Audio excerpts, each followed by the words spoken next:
Hello, Terry here, Hot Wrench Fabrication, coming to you with some more content finally. Obviously it's off season for the dune, so I haven't really had a lot of cool stuff to shoot. I've been busy in the shop, but I don't think it's really all that exciting, so I haven't been making a lot of videos on this stuff. So I finally got something back in here that I think is going to be pretty cool for you guys to watch. Got the TRX back in here. Obviously it's missing a little something back there, so I will show you guys what we're putting in there. Kind of exciting, and we'll get this engine stabbed. So hope you enjoy it, and thanks for watching. Alright, so this was the original engine that I had built for this thing a long time ago. It's been through several different adaptations, but basically it's a truck motor, 6-liter steel block. We ended up getting some CNC ported heads from Outlaw, and thing ran pretty good. We had it up to basically about 1,350 horsepower with twin turbos and some E85, and then she let loose, finally blew a head gasket and had some bearing problems. So I rebuilt this motor. This one is for sale, but I think we have it sold already. But pretty much just put it back the way it was. This can be run at naturally aspirated or with turbos, but it should be a pretty good motor to run for somebody. So this is what we're putting back in it. I'll do an unwrapping here, but this is basically a LSX block with all the goodies. It's 427, so this is definitely a better power plant for the kind of power that this guy wants to make. One of the biggest differences is the studs on the heads. It bolts down on the cylinders by a lot more clamping force. It has 6 bolts instead of 4. So we'll get this thing unwrapped and I'll show you some of the goodies on this motor, and then we'll get it put in. Alright, so here's the motor all unwrapped. It's got obviously CNC ported heads on it. LME late model engine heads, which I don't know a whole lot about, but I know late model engine, they do pretty good stuff in the drag racing world. Nice rectangular LS6 style ports on there. So I'm not 100% sure what block they even used. They were talking about LSX blocks and World blocks, and there's a couple different manufacturers. Some of it has to do with the oiling system, priority mains, and how the oil system works. So I didn't build this motor, obviously, but it's gonna be a bad unit. I know it is a 427, and this is the big difference right here. You can see there's an extra stud right there, and then there's an extra one underneath here. So it has 6-bolt studs on there instead of the 4-bolt. When you're running a lot of boost, the stock configuration, it doesn't have that extra bolt right there. You only have 4 bolts inside here holding all that down. So a lot of boost, you're going to blow gaskets, which is what he actually did on this one. We're running about 18 pounds of boost, which is quite a bit. Probably should stick that back in there. So this is a huge upgrade. So next step is to get the clutch and pressure plate put on, and then basically ready to stab. Alright, first things first, we did get a bearing put in the end of the crankshaft here. It's for the pilot shaft bearing. Very important to put that in first, because if you don't, taking the whole engine back apart. So we got a Weddle aftermarket clutch for this thing. Well, everything's aftermarket, but this is a really nice unit. This is over $3 grand for this. It's a dual clutch. It's 11-inch. Just a super nice unit. And then cool thing is that the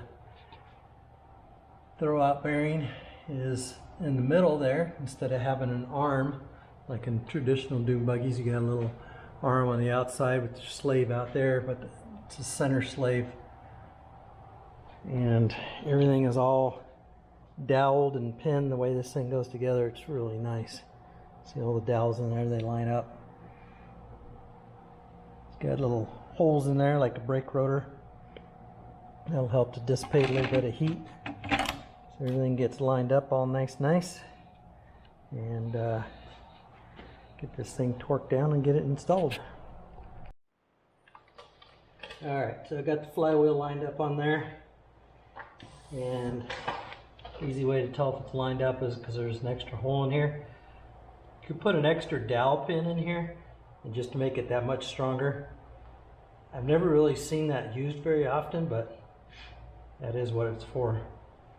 You line that up and bolts go right in. So I already looked up the torque and it's 92. We're going to put some red Loctite on there. For those of you that don't know exactly how Loctite works, everybody's heard of Loctite. Oh, you put Loctite on there. There's basically red and blue, but there's some other colors also that have different strengths. So all this is a anaerobic sealer. And what that means is that it works with the absence of air and it reacts to metal. So obviously it's always in a plastic container because it's liquid plastic. So you put this on there, when you screw this in, you kind of squish out the air and the sealer gets in between these threads, and then the plastic sets up and solidifies. So now you have solid plastic in between these threads, taking up the space and taking up the vibration and a chance for it to come loose. So the different colors just mean the different strength. Typically blue and red is the ones used the most. Blue is a little bit lighter compound, something that you want to be able to actually take off frequently or to get off fairly easy. If you use it on smaller bolts and stuff like that, it works better. Red is something that you really don't want it to come off necessarily. And a little bit goes a long ways. You only need basically a little strip like that. This one's getting a little low. Once that gets in there and solidifies, takes up the gaps and then keeps it from coming off. So if you get one that's really stubborn, it doesn't want to come off and it has Loctite on there, you can always heat it up with a small little torch. And because this is plastic, it'll melt and then it'll come right off. When I was working at GM, they had some yellow stuff that they put on the like rack and pinions and stuff. Oh my gosh, that stuff was killer, man. It was so hard to get off. You definitely had to use a torch on there. And a lot of people just completely drench this with it, and it doesn't need that much. These are obviously aftermarket bolts, some ARPs. I have to get some more of this stuff and get a little low. I mean, you can use a little bit more, but all it does is just end up squishing out and making a big old mess.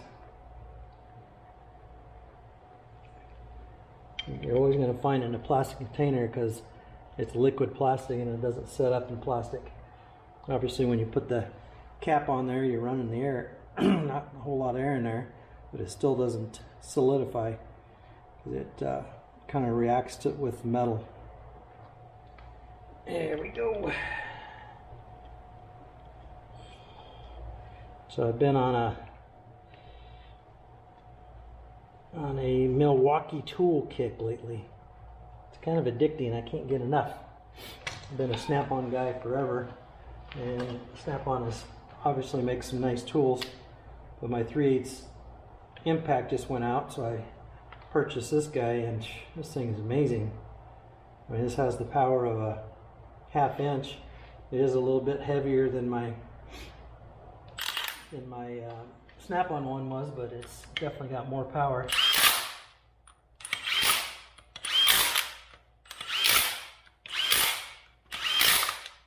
You gotta be careful because it's only 92 foot-pounds and this thing will go way more than that. I do still enjoy my snap-on torque wrench. So, you gotta put the batteries in it. Hold please. Alright, 92 foot-pounds. Cool thing about this one is it does everything. It does newton meters, does the angle for torque to yield bolts, which is pretty cool.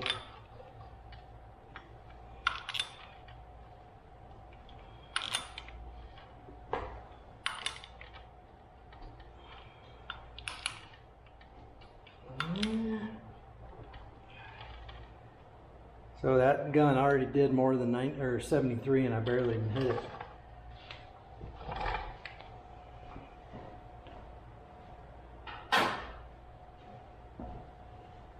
Okay.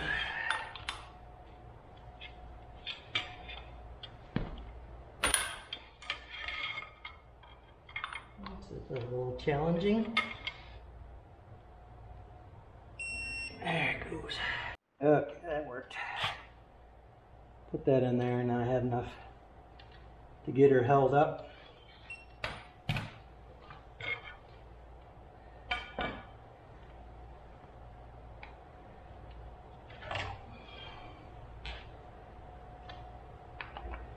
So, got to have a clutch alignment tool to be able to do this correctly. It goes in there like that.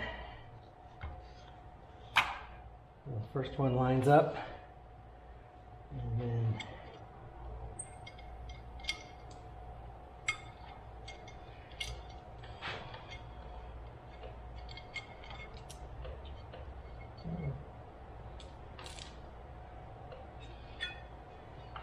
you got the floater.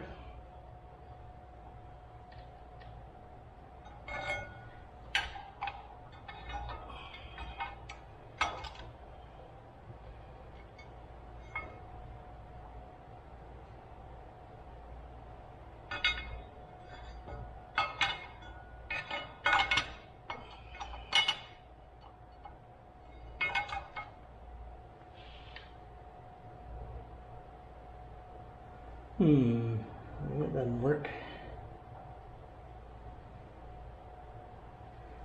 Alright, let me figure this out. Alright, a little bit of messing with, but got it all in there correctly. Just had to make sure that these were all clocked right. Everything's in there good, spins nice. So when you go to tighten these pressure plates up, you got to make sure and this is centered.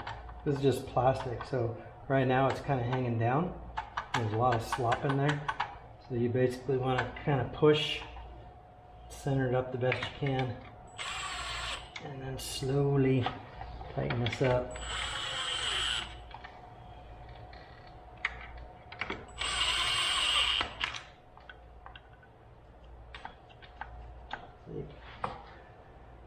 And then finish torquing it all down. So there's 2 plates in there. In order for that to line up with the input shaft or the transmission, this has to be perfect. So you can see that slides in there pretty good. So I think we're pretty safe.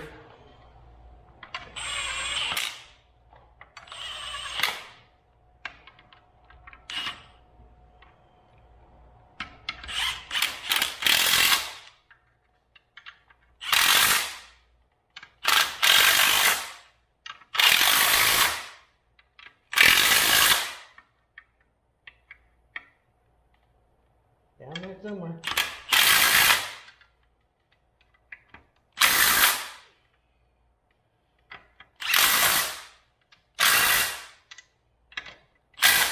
Alright. Oh yeah. So that's butter. Pops right out of there, so we should be good. Next thing is to stab this. Alright, see if we can get this bad boy stabbed.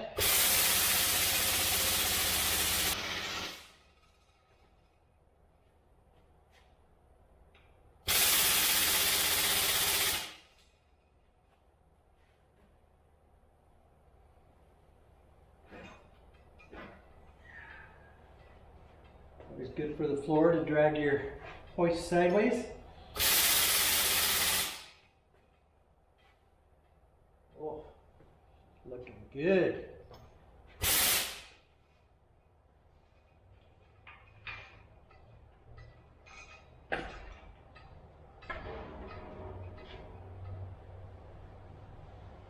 Alright, let's get these little stands out here.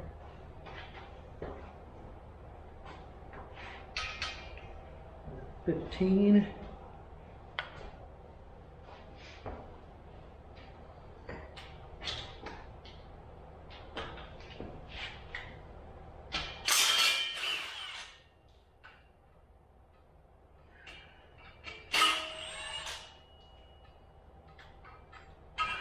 Yeah, let's put a different size on there. That's good.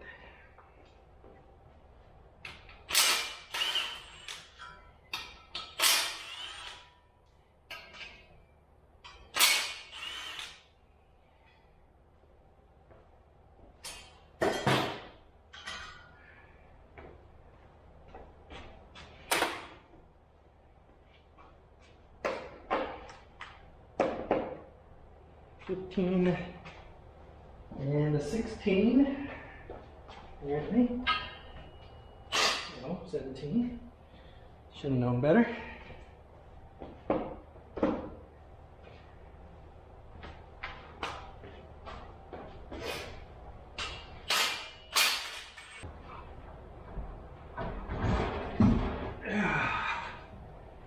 Ooh.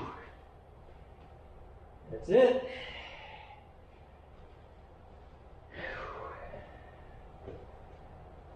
Like a glove, slipped right in there.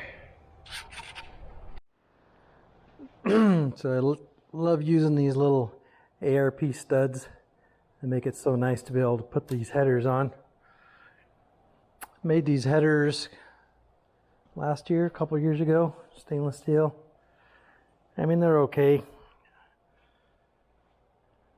Some of the welds are a little janky, but I don't do this every day. I made some mild steel ones for them, and they actually blew out. So these are all welded inside. Everything's purged with argon and stuff inside. So I mean, they're okay. They're decent. They held up pretty good last year. So, but these studs are cool because you can literally just bloop. Pop them on there and they hold, and you're not fumbling with the gaskets and stuff. So that makes it pretty simple. It's funny because I took this thing apart months and months and months ago. Took a while to get the new engine built and, you know, get all the parts. A bunch of logistics going on. So dune season's coming up pretty quick, and we got to get this thing put together and get her tuned up. We were running on E85, which has its pros and cons. I'm not a huge fan, especially for like the dunes and stuff, because it's kind of a lot of maintenance. It really should be drained every time. We had some issues with the injectors actually plugging up, and that's what killed this last engine. It makes good power, it runs nice and cool, but the maintenance for it's a pain in the butt, so not a big fan. So I think we're going to go back to race fuel on this one. And this motor's going to be a lot more stout anyway. We're going to be able to run more boost and stuff, so it'll be a better setup. And we got some different turbos for it. Got some upgraded turbos from Mike over at Turbos Direct. Super nice guy for all of your turbo needs.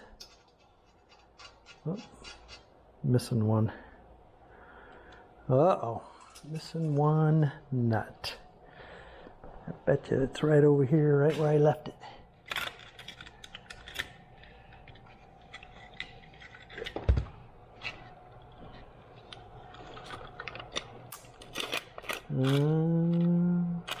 Oh. Alright, crisis averted. Found the bolt, or the nut. Got these bolted on. So, interesting story. When I first built that engine, and we had it in there, it's been like 3 or 4 years. Took it to the tuner, and he was running it on the dyno, and it started blowing water out all over the place, like out of the radiator and stuff. So he thought that it blew head gaskets.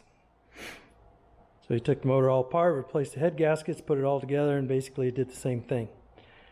So long story short, we had tons of problems with this thing blowing water out all over the place. It's hard to make a motor that's designed for, what, 360 horsepower, I think the 6 liters were, and put 1,350 horsepower at it without developing some issues. So I had one friend of mine tell me, oh, you need to put an expansion tank on there, which makes sense, because we didn't have one on there before, so I built a nice big expansion tank. And he was saying that the cylinders were superheating the coolant. It was forcing gases up into the radiator, and it was blowing out, which was partially true. We put that on there and it did help, but then it was still doing it. Then I talked to somebody else, and they said that the stock Camaro style water pump flows so much water at a low RPM that it's pressurizing the system. It's sending so much water through the motor. So the radiator's up here, so it's about a 3-gallon system. So you have the weight of the water up here pushing down, and then you have the water pump trying to push the water back up, and all that weight and stuff with the water pushing up. When this thing spools up, I mean, it goes up fast, and it was causing pressure and it was blowing out water. So we ended up getting an electric water pump, a Mazier, and that solved the problem. It slowed it down to a constant, and no more problems with blowing water out. Then we ended up blowing a head gasket, but we actually had the thing running really, really good. 1,032 horse at the wheel. Everything was decent, and he was running the crap out of it at the sand drags at the dunes, and then ended up blowing it up. But it's been a learning experience for sure. It's pretty difficult to make this kind of horsepower without finding your weak link, but this motor should definitely hold the power. Coming along quite nicely. Got my radiator tubes in there, mounted all nice. Electric water pump's done, power steering pump's done, alternator's done. Got the vapor lines bolted on there. Guy had the valve covers on backwards, so I had to fix that. And when I took them off of there, I noticed that the gasket was actually completely blown out. It was sitting about like that, it wasn't even in the groove. It's got sealant on there, which is okay to kind of keep them in there. I don't know if this groove is actually deep enough, but that sucks because I would have leaked immediately. So I'm cleaning those up. Had them on the wrong side, which is actually kind of common because the motor's backwards. Most engine builders, would assume that this is the front of the car. This is actually the back of the car. So the breathers were on the front of the motor. Breathers should have been on the back, so no biggie. Just got to flip those around. So I'm cleaning up that, and I'll glue those gaskets in there and let them dry, and then keep going. Probably put some turbos on next. The pile's getting smaller, that's good. The coil's got to go on. Pipes. And shuck should be ready pretty soon.